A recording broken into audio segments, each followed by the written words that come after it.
नमस्कार मंडळी, मागच्या व्हिडिओमध्ये आपण ओल्या दाण्याची भाजी कशी करतात हे बघितलं. आज आपण ओल्या दाण्याची चटणी कशी करतात ते बघणार आहोत. भाजून घ्यायचे, त्यात लसूण आणि कोथिंबीर हे मिक्सरमध्ये काढून घ्या. मिक्सरमधून काढताना त्यात पाणी अजिबात घालायचे नाही. मध्ये तेल टाकायचं, तेल थोडं जास्तच टाकायचं. नंतर जिरे, थोडी मोहरी,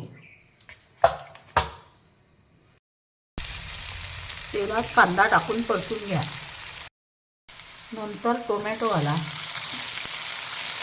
हिरवा कांदा आणि पात घातली तरी चालेल.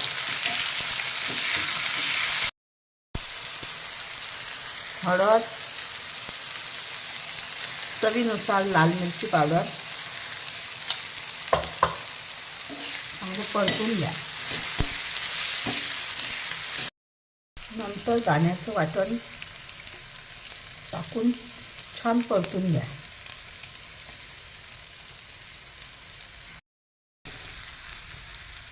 चवीनुसार मीठ घाला. थोडी कोथिंबीर घालून परतून घ्या.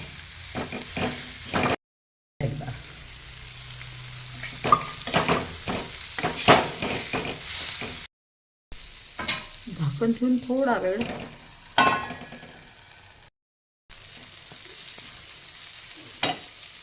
आता गॅस बंद करून चटणी काढून घ्या.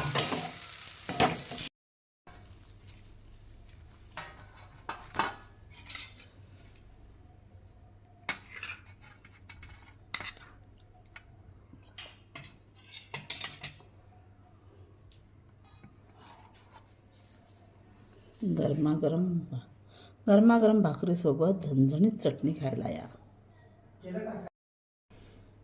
आवडल्यास लाईक, शेअर आणि सबस्क्राईब करायला विसरू नका.